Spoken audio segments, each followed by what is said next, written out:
Takže ahojte, sme Toxy a máme tu novú videjko, máme tu, že mali sme tu sneh, nie? Predtým, ale už není. Ale prečo? Bo tento, tá prebába, čo vyšla nový rok, tak by som sa chcel nový postaviť, že prebába, čo to hore je, ona, to ten taký bielý, neviem ako to robia, že oni hore máš a čo tu sa stane? Takže oni sa niekedy hrajú, keď je sneh sa stane. Guľujú, hrajú, dneskajú všetko, oni sa bávia, viete.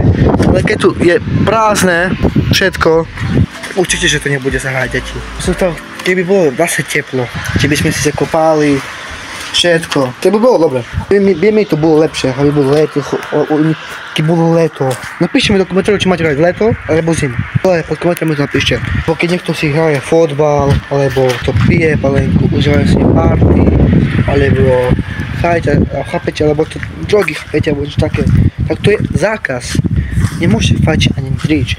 Musíte si proste užívať toto leto, ktoré bude leto. Nemôžete sa ničoho báť, lebo to leto, čo bude, sa niekedy aj chodia do baru ľudia, chodia na festivály, chodia piť palenky, futbal si niekedy hrajú, alebo užívajú si deň so dieťatami, čo majú nejaké frajerky, čo mám ja.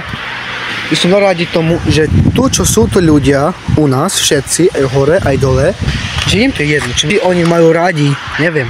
Musíte napísať do komentárov, či máte rád sneh, alebo leto. Si ho napíšte do komentárov. VR-ko, alebo niečo také, to ich to baví. Zima o tom ide, že je sneh, ľudia sa hrajú, guľujú sa, bavia sa, je zima.